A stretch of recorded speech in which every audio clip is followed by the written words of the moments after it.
नमस्कार, आपका बहुत स्वागत है बिंदास भारत पर। बिहार में पहले फेज का चुनाव 6 तारीख को है। आज से महज 5 दिन बाकी है। आरोप और प्रत्यारोप का दौर इस तरीके से चल रहा है, एक पार्टी दूसरे को इस तरीके से घेर रही है, जैसे लग रहा है कि कोई किसी के साथ मानवता खत्म कर दी हो।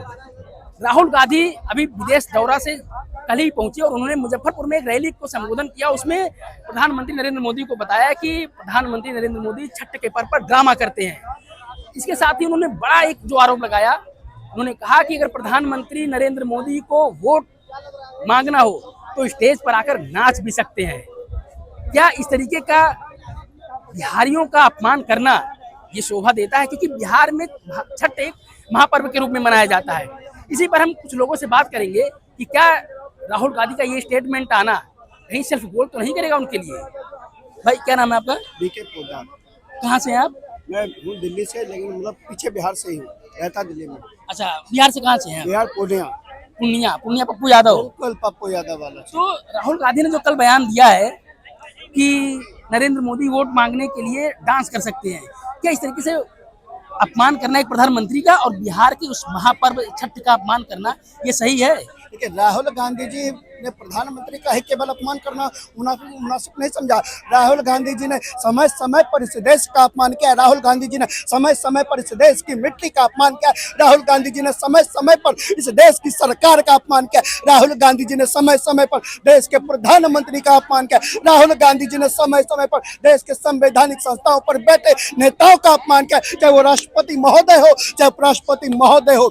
लेकिन मैं फिर कहना चाहता हूँ, ये तो संवैधानिक संस्था है। राहुल जी ने हिंदुओं के त्योहारों का भी अपमान किया, राहुल जी ने हिंदुओं का भी अपमान किया। तो राहुल जी से कोई उम्मीद कर ही नहीं सकते। और रही बात, उन्होंने जिस तरह से छठ के लिए जो बातें कही, मैं बताना चाहता हूँ, राहुल गांधी जी 27 साल से इसी दिल्ली में, जिस दिल्ली में आप खड़े, हम लोग खड़े हैं, 27 साल से यहाँ शीला दीक्षित की सरकार हुआ करती थी, अरविंद केजरीवाल की सरकार हुई थी। यमुना पूरी गंदी थी भाई साहब, यमुना पूरी गंदी थी। लेकिन 6 महीने की सरकार में जब रेखा गुप्ता जी की सरकार आती है तो पवित्र यमुना में, उस पवित्र यमुना में रेखा गुप्ता जी यमुना में डुबकी लगाती है और साथ में बिहार के नौजवानों को, बिहार के माताओं बहनों को भी यमुना में डुबकी लगवाने का काम करते हैं और सूर्य देवता को अर्घ्य देने का काम करते हैं। और मैं फिर कहना चाहता हूँ, राहुल जी, जिस बिहार की धरती पर आप विदेश से लैंड आपने किया था और बिहार की धरती पर आपने छठ माता का अपमान किया, मैं बताना चाहता हूँ,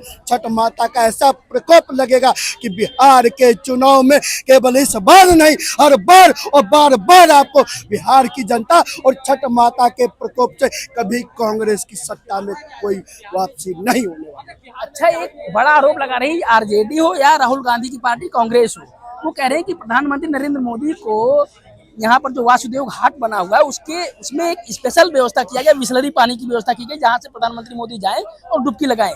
तो क्या ऐसा कुछ देखने को मिला है? प्रधानमंत्री मोदी जी गए थे क्या? प्रधानमंत्री मोदी जी गए, यही सोच का फर्क है। नहीं, कह रहे प्रधानमंत्री मोदी गए नहीं। सुन लीजिए ना, क्या है ना, वो ख्याली पको बनाते हैं, लेकिन उस वासुदेव घाट की सच्चाई क्या थी? उस वासुदेव घाट पर अर्घ्य देने वाला कौन था? उस वासुदेव घाट पर डुबकी लगाने वाला कौन था? उस वासुदेव घाट पर छठ की पूजा करने वाला कौन था? पूर्वांचल समाज था। वो पूर्वांचल समाज जिसको अपने राहुल गांधी जी कहते थे, अरविंद केजरीवाल कहते थे कि वो वीआईपी के लिए घाट बना। अरे बिल्कुल, पूर्वांचल को वीआईपी मानने का काम किसी ने किया? मोदी जी करते हैं। पूर्वांचल को वीआईपी बनाने का काम किसी ने किया? रेखा गुप्ता जी की सरकार ने किया। और तभी उन लोगों के पेट में दर्द होता है। नहीं तो पता है ना, इसी बिहार के लोगों के लिए अरविंद केजरीवाल के क्या शब्द है कि 500 रुपए लेकर आते हैं और अपना इलाज करा कर चले जाते हैं। शीला दीक्षित के भी कुछ ऐसे ही शब्द है। लेकिन बिहार के लोगों को मान देने का काम, बिहार के लोगों को सम्मान देने का काम अगर किसी ने किया है तो मोदी जी ने किया है, रेखा गुप्ता जी ने किया है, नीतीश कुमार ने किया है। और डंके की चोट पर कहता हूँ, बिहारी होने के नाते कहता हूँ, बिहार में जिस तरह से हमने हरियाणा में जलेबी खिलाई, बिहार में पूर्ण रूप से लिट्टी चोखा खिलाकर भेजेंगे। अच्छा हाँ, जैसे आपने जलेबी की बात की और बिहार में लिट्टी चोखा की बात की, ये तो 14 तारीख को डिसीजन आने के बाद कंफर्म हो जाएगी कौन लिट्टी चोखा खाएगा और कौन जलेबी।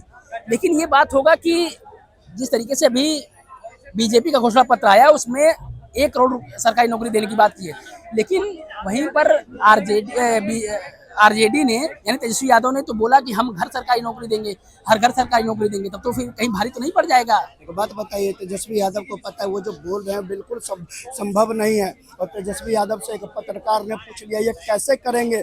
अरे भैया 3 लाख परिवार है, 3 लाख परिवार है, कितनों को नौकरी देंगे। सरकारी नौकरी का एक आंकड़ा होता है, एक लिमिटेशन से होती है, कुछ संवैधानिक बाधाएं होती है कि आपको इतने ही पोस्ट भरने हैं, इससे अधिक आप भर नहीं सकते। लेकिन क्या है ना, 9वीं फेल जो ठहरे, आंकड़ों का कुछ पता नहीं, इतिहास का कुछ पता नहीं, अर्थव्यवस्था का कुछ ज्ञान नहीं, लेकिन क्या है, चुनाव के लिए जो मन में आए वो बोल दो। और मैं फिर कहना चाहता हूँ, बिहार में तो अपने तेजस्वी यादव जी कहते हैं कि हम सबको नौकर बनाएंगे, सबको नौकरी देंगे, लेकिन वही मोदी जी कहते हैं हम सब हर घर मालिक पैदा करने का काम करेंगे और हर घर स्किल पैदा करने का काम करेंगे। चाहे वो ड्रोन दीदी के माध्यम से देख लीजिए, चाहे वो किसी भी स्किल के माध्यम से देख लीजिए, आज बिहार की जनता, बिहार के युवा अपने पैरों पर खड़ी हो रही है। तब जाकर बिहार में न जाने कितनी फैक्ट्रियां बनी है। और पूछेंगे फैक्ट्रियां कहाँ बनी है, तो भैया साउथ अफ्रीका की धरती पर जाकर देखो, जो वहाँ के रेलों को खींचने का काम करती है वो रेल इंजन भी मेरे बिहार की धरती से बना हुआ है, तब जाकर साउथ अफ्रीका की रेल चलती है। ये बदलता हुआ बिहार है साहब, ये बदलता हुआ बिहार।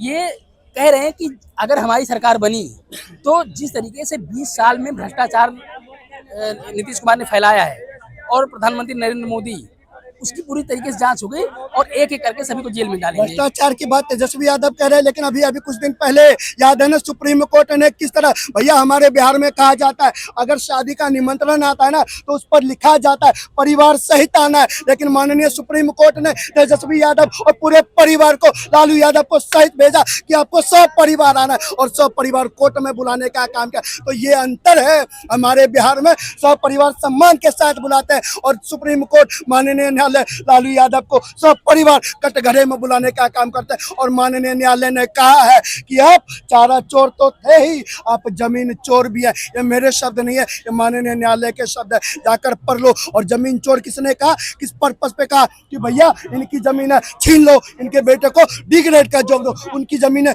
छीन लो, उनको डिग्रेड का जॉब दो, यही चलता है। लेकिन क्या है ना, भारतीय जनता पार्टी और नीतीश में यही अंतर है। नीतीश जी हमेशा स्किल देने का काम करते हैं, रोजगार देने का काम करते हैं। और तेजस्वी यादव की सरकार के बाद अगर किसी की सरकार थी, नीतीश कुमार सम्राट चौधरी के राज में जाकर देखो 5 लाख से ज्यादा रोजगार देने का काम किया। लेकिन कभी सम्राट चौधरी ने, कभी बीजेपी ने यह नहीं कहा कि हमने नौकरी दी, हमने कहा नीतीश कुमार ने नौकरी दी, क्योंकि नौकरी देने का एकाधिकार अगर किसी का है तो मुख्यमंत्री का। लेकिन क्या है ना, 9वीं फेल का जो असर है भैया, संविधान का ज्ञान नहीं, शिक्षा का ज्ञान नहीं, तो कुछ भी बोल दो, बोलने को क्या है। लेकिन बिहार की जनता सब जानती है, बिहार की जनता को पता है नौकरी देने का काम किसका है, बिहार की जनता को पता है बिहार को बदलने का काम किसका है। क्योंकि आप जिस बिहार की बात कर रहे हैं ना, तेजस्वी यादव जी के पिता के राज में लालटेन चलता था, लालटेन, वो लालटेन भी तेल से चलता था और जिस घर में तेल खत्म हो जाता था वहाँ लालटेन की रोशनी भी बंद हो जाती थी।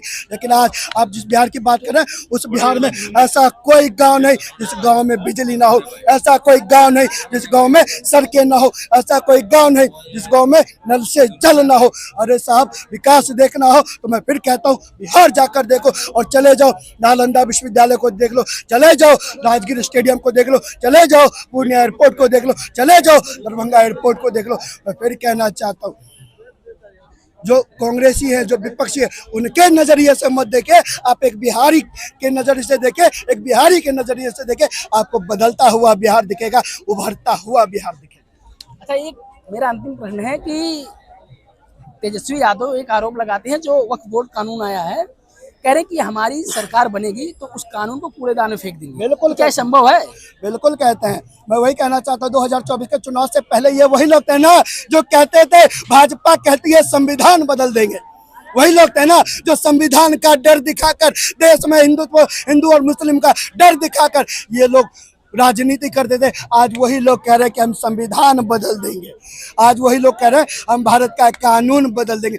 लेकिन मैं फिर कहना चाहता हूँ, ध्यान रखो, देश की गद्दी पर चौकीदार बैठा है, चौकीदार। और जब चौकीदार का डंडा चलता है ना तो अच्छे अच्छे जगह छोड़ के चले जाते हैं। तेजस्वी यादव क्या चीज़ है और न जाने कितने विपक्ष आए और कितने विपक्ष गए, मोदी तब भी था, मोदी आज भी है और मोदी कल भी रहेगा, क्योंकि मोदी को बिठाने वाला देश की जनता है।